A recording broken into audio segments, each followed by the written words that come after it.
Hi, it's Tony Robbins. Listen, I'm reaching out to you today because it's no surprise that so many people today have a great deal of uncertainty about where life, the world, the economy is going. We're going through massive changes, and some of them are unprecedented. We haven't seen for 40, 50, 60, 70, 80 years. And yet at the same time, we inherently know that with all this change, there's opportunity, that there's a chance for our lives to be better than they've ever been. The transformations that are happening in science and technology can truly change the quality of our lives, the length of our lives, the way we experience life. And yet, day to day, most people live, I think, with a great deal of foreboding, a great deal of uncertainty. And so I thought it might be nice to just drop in for a couple of minutes and give you a couple of triggers to remind you what I know you know in your heart. And that is, we are not made to survive, we're made to thrive. Human beings, our spirit, our capacity to adapt, our ability to grow, our ability to learn with lightning-like speed, our ability to find a way to serve others, that calling inside of us that we have as a parent or as a friend or someone who truly cares, when we put our fear aside because there's something we want to serve greater than ourselves, we all have that ability to find that passion in our life. And as we now are in 2014, a lot of people start out with a new year and it becomes a trigger for the possibility of a new life. But that disappears after a few disappointments, after coming up with a few New Year's resolutions that within a week or two they've already broken. I'm here to talk to you about just the simple core of what you and I are made for. We are not made to survive. We're not made to manage our pain or get through it. We're made to be creators of our lives. We can create anything we can dream about, we can create. And I know that sounds like positive thinking, just BS. But in your soul, there have been times in your life, I know, when you've had something that you wanted so much. Maybe you wanted something for someone you care about. Maybe you wanted something for yourself. But you became so obsessed with something, achieving it, experiencing it, whether it was a transformation, in yourself, a change in your business, making a certain amount of money, getting a job, increase of some position increase. Maybe it was doing something for your mom or your dad or your kids. Somewhere in your life, you've gotten obsessed enough to really want to create something that you may not even know how you were going to do it, but you just wanted it, desired it, that you started all of a sudden taking action and you got insights. And before you knew it, what used to be just this impossible dream became a reality. Is it fair to say that at some stage in your life that there are some things today in your life that were once just a dream or a goal, that once seemed difficult or impossible, whether it be the job you have or the relationship you're in and might be taking for granted? Is there anything in your life today that was once like that? Well, then you and I are creators. And very often when we get overwhelmed by so many things that we feel out of control by, we start getting into being managers of our life, managing our pain, managing through the situation. So my purpose here is to say, what does it take to thrive once again? So let me give you 5 quick keys. Number 1 key to thriving is you've got to allow yourself to be able to take advantage of uncertainty. Yes, the world is uncertain right now. Uncertainty is change. Change is life. We both know that. We all know that. But if you and I are going to become masters, we have to understand that we don't have to work on change. Change is automatic. Progress is not. If you and I are going to make progress here in 2014, whatever stage of the year you're looking at this, progress comes when you tell yourself the truth and you're able to feel the uncertainty and take action anyway. The thing that stops us all is fear. It's no surprise. Fear of failure, fear of rejection, fear of the unknown, fear of not looking good. And that fear we could translate into the simple thing of uncertainty. Now, when you look at someone who's incredibly successful, you look at someone who's truly a leader in their life or in their field, the one thing they have in common is they exude this sense of certainty. Now, where's that come from? Is it inborn? Are they lucky? Are things just going their way? No, great leaders know how to step in the uncertainty and bring the certainty to the situation. Most people in life, we really feel like the level of stress in our life comes to how much of life do you feel like you control, or how much does life control you? Do you tend to control more of what's going on, or events controlling you? It's very easy to have those events start to take control unless we take control of what's between our ears, our own mind. You see, what you and I focus on massively affects how we feel, whether we're thriving or surviving. If you focus on what you can't control, if you focus on the past, if you focus on what's missing from your life constantly, that pattern of focus will make you frustrated, overwhelmed, depressed. It won't even matter if you're, taking antidepressants. If you keep focusing on what you can't control, what's missing from your life, you're going to feel depressed still. You can take as many antidepressants as you want. Focus equals power. If you want to thrive, you got to focus on what you can control. You got to focus on the difference you can make. You got to focus on what's already in your life that you're grateful for. And I have a little process here at the end that's my gift to you. which is just a simple ritual that can bring you back to this place. So one thing that leaders do is they focus on the things they want, they focus on what they can control, they focus on what they have a combination of gratitude, strength, and commitment. They really unleash the second element. They have a vision. They have something that they're after, something they want to create, something they want to contribute, something they want to give, something they want to make happen. And that's when you become a creator again instead of a manager of life. And it's easy to lose that sense of vision in your life through disappointments. Hey, we've all had them. You get all excited about something and then, life seems to crush it. Somebody betrays you. You betray yourself. You don't follow through, and then you don't trust yourself at the same level. What makes somebody a leader is they build this certainty, and not only with focus, not only do they get a vision for what they want, but they bring that certainty in their body. Listen, if you've ever been to one of my live events, you know that one of the greatest things about, let's say, Unleash the Power Within is you go through a weekend where you literally train your nervous system to have certainty. I mean, how the heck do we get people to storm through fire? It's not about fire walking. It's about getting yourself to be able to take action in the areas of your life that normally you would more than hold back, where your brain would take over and say, I can't do this. Are you crazy? Somebody else did it, but not me. What we do is get people in a state where you're going to follow through, where you're going to face your fear and do it anyway. And the way we do that, besides changing people's focus, showing you how to direct and control that focus, is also by learning how to use your body as the tool to change your state. Listen, if I drop my shoulders enough, if I were to breathe shallow enough, if I were to slow down and say, I don't know, I'll give it a try, and go into this state, I'd be like Samson getting his hair cut off, right? Because what we don't realize is that our mind is directly affected by the way we use our body. If you change the tempo in which you move, if you change the way you breathe, if you change the way you use your voice, you literally change your biochemistry. And the one thing that you'll see that's the same with the greatest golfer in the world or the greatest musician or the greatest actor is they have this sense of certainty, and it isn't born. It's something that you make as a habit. You drill it into yourself. I sure as heck didn't have that sense of certainty growing up, not even close. And what I found myself doing early on is I felt so uncertain, I couldn't get myself to do anything. So I developed these rituals of certainty. I would go on these runs, and on the run, even though I didn't feel like it, I would do these incantations where I would say out loud over and over again, God's wealth is circulating in my life. His wealth flows to me in avalanches of abundance. All my needs, desires, and goals are met instantaneously by infinite intelligence.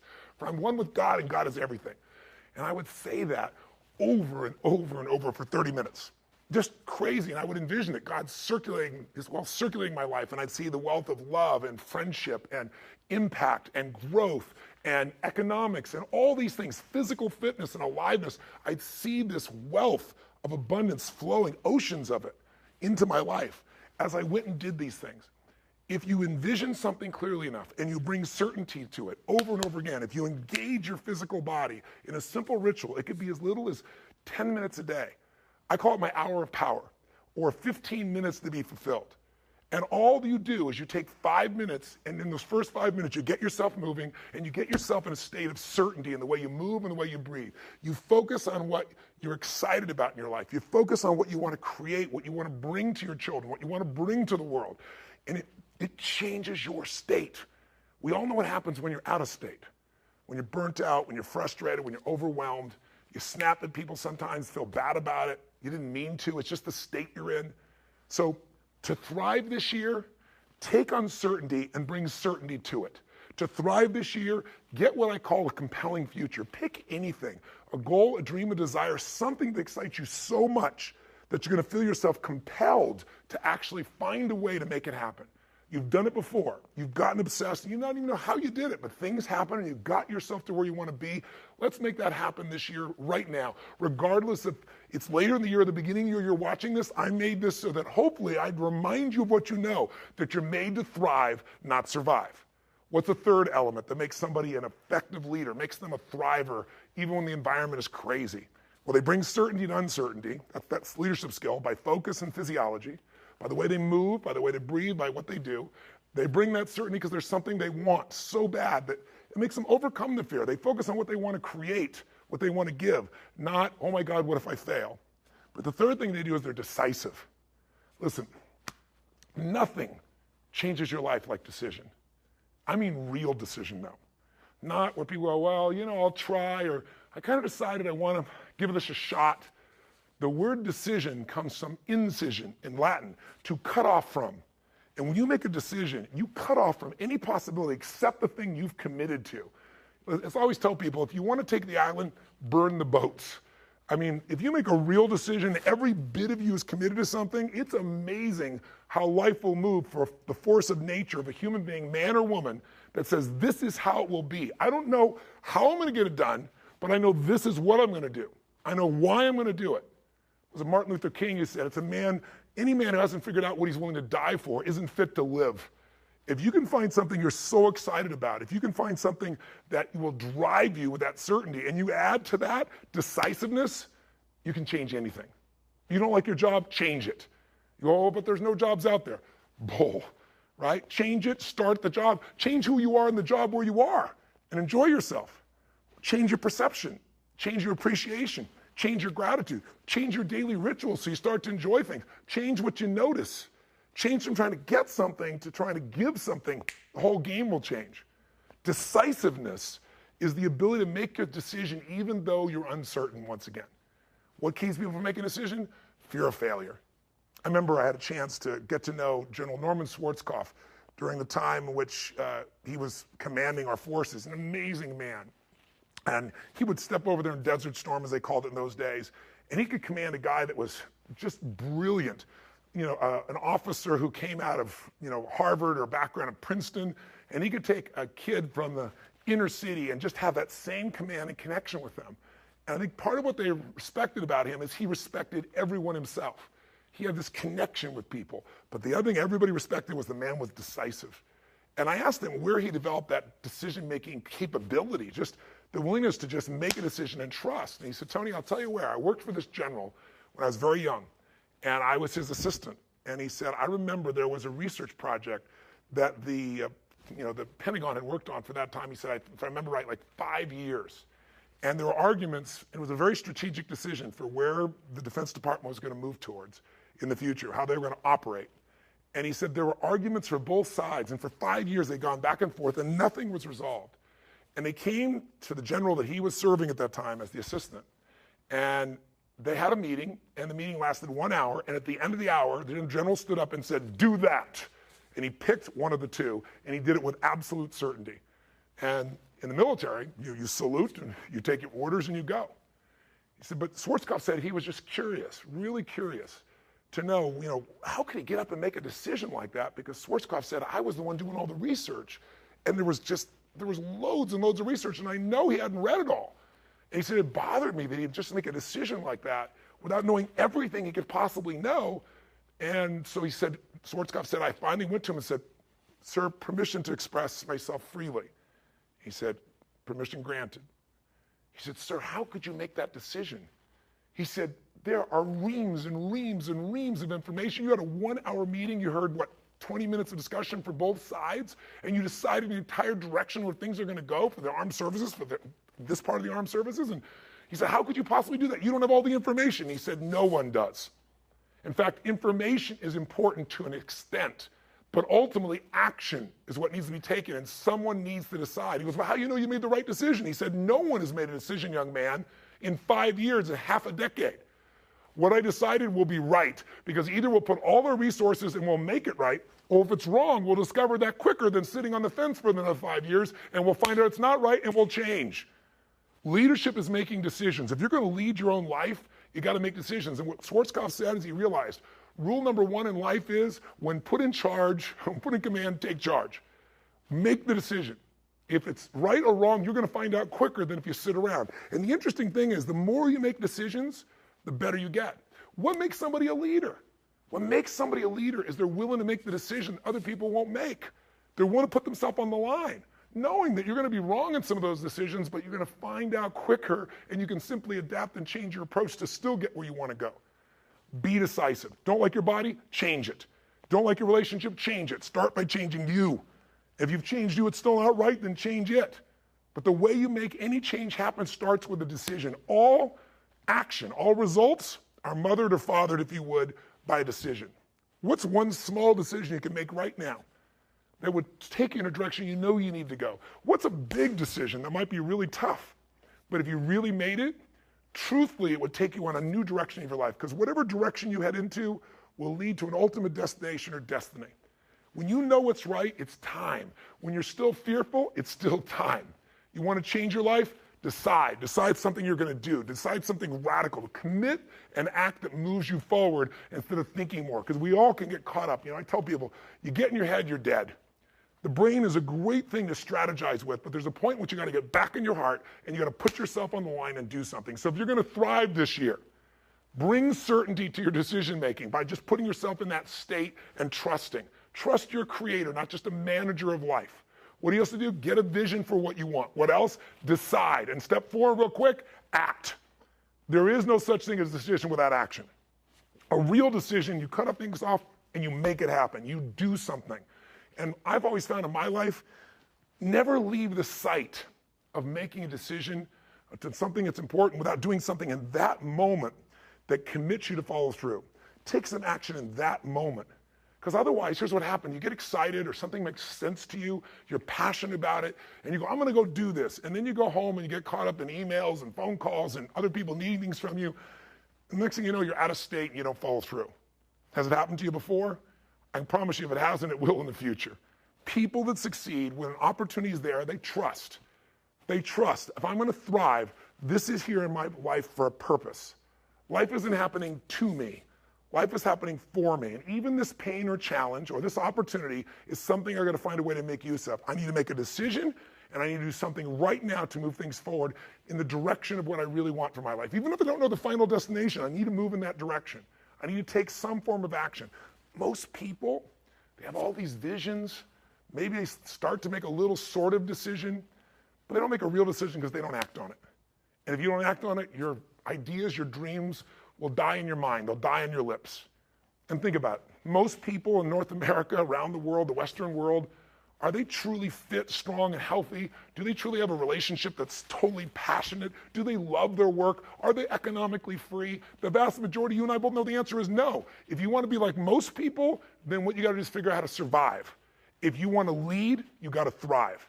And you have that capability, and you're probably already doing it. I'm probably speaking to the choir to some extent. If you're still watching this right now, you've turned me off as a raging maniac who's on a rant, because that's what I am. I'm on a rant right now. A rant to call to your soul to say, no matter how great life is, take it to the next level. Find the way to thrive on the very things that stop other people in their tracks. Thrive on what produces fear inside you and in other people. Thrive on something that you envision that you have a higher purpose for. Thrive by being decisive. Thrive by taking massive action. And if the massive action doesn't work, if what you try doesn't work, just simply try something else. And if that doesn't work, try something else. If that doesn't work, try something else until you find what works. Now you can speed that up by modeling, by finding somebody who's already getting the results that you want to get in your life. Somebody who already has lost 30 pounds and kept it off. They aren't lucky, it's been 5 years. Somebody who started with nothing and now they're financially free and their family has an extraordinary quality of life. Why not figure out what they do? Somebody who truly is happy, not because everything's going their way, because they find a deeper meaning and a richness in everything around themselves, whether it be their children or nature or even problems.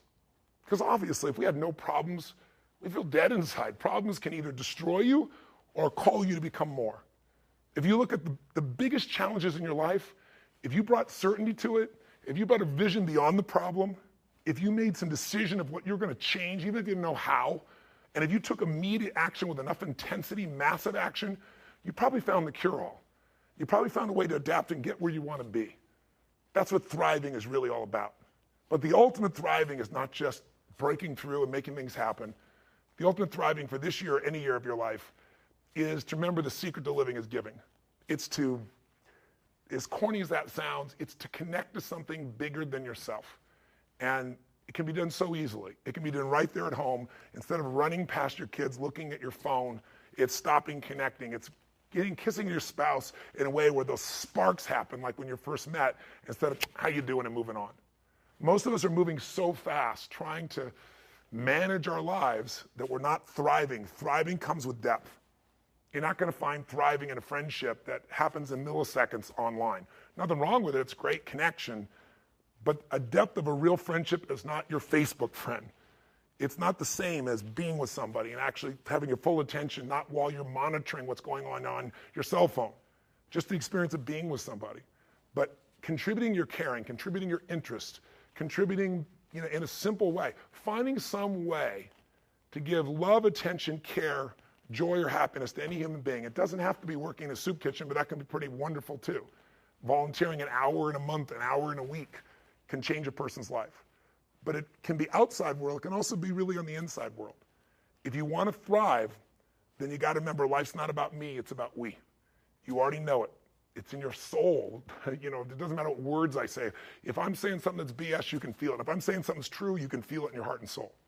And the thing that's true is we're here for more than just ourselves. And we feel most alive when we're doing something that's beyond ourselves, when there's something where we think that, God, by this interaction, someone's going to feel more loved. Somebody's going to feel more lifted. Someone who was down is going to get up. Someone's going to know that they're cared for. Or I'm going to help somebody physically, food, skills, ability, talent, whatever. Helping a stranger or helping someone you love, help comes from a place where you're abundant, you're not scarce. So the most important time to help is when you think you need it. So next time you're really feeling down and out, maybe find somebody else who's much worse off, because there's always somebody there if you look around, and see what you can do to help them. And watch what that does to change your entire spirit, psychology, and state. You'll find yourself thriving when you step into a life of meaning beyond you. And ironically, life's about you too. And when you're in that thriving state of growing and giving, in that state of certainty, in that state of a vision of what you want with a sense of purpose, in that state of decisiveness, in that state of action, in that state of giving, God, all hell can be breaking loose and you're still going to thrive. All hell can be breaking loose and you're having a great time. So next time you're feeling uncertain, remind yourself you're a creator of life, not a manager of circumstances. And I hope this little trigger will remind you that also what'll help you have this is not just this video that you watched here, which maybe watching it again will be helpful, maybe not, it's up to you. But if you get the heart of what I'm really sharing, it leads to the end to understanding that our lives are a reflection of our rituals. If somebody tells me this is their dream, this is their goal, I say, that's wonderful. Tell me your plan, but more importantly, let me see your rituals. And we all have rituals, whether they know it or not. Rituals equal results. If you're overweight, it's because your rituals. Just find out what they are and change them. If your rituals are to get up every morning and go to Starbucks and have a mocha, whatever the hell it is you have, and a bunch of carbs and whoever really knows what, it's not hard to figure out your blood sugar is going to be dropping and you're going to be looking for another coffee a few hours later. That doesn't create a life of energy that's on fire. That creates a place where you're riding the roller coaster of how much energy you have for now. There's an unlimited level of energy with a different ritual. When you start out your day doing what I call really my hour of power or my 15 minutes to be fulfilled. So at 3 or 4 days a week, 5 days a week, it took 5 or 10 or 15 minutes, one every now and then. You'll get in so much momentum. You'll give yourself an hour for yourself, an hour to connect to what matters most, an hour to be grateful, an hour to get strong, working out, at least 15 minutes. I'm going to tell you, it'll frame your life in a different level, and you'll find yourself thriving. So take a look at what rituals you have that don't work, and what might be some new rituals. Like, instead of focusing on what you don't have, being truly grateful for what you do have. Instead of focusing on what you can't control, think what you can do right now to participate in your own rescue, not waiting for someone else to do it. Rituals define us. And so my hope is maybe these 5 things to thrive can trigger you to get in a state where you create some new rituals and that they will create the habits and the experiences of the life that you desire and that you deserve. So that's my rant. I hope it touched you. If it didn't, I apologize because my intent is pure. Blessings to you, and I hope I have a chance to serve and see you soon, maybe at an event or somewhere else in the world. And live strong and live with passion.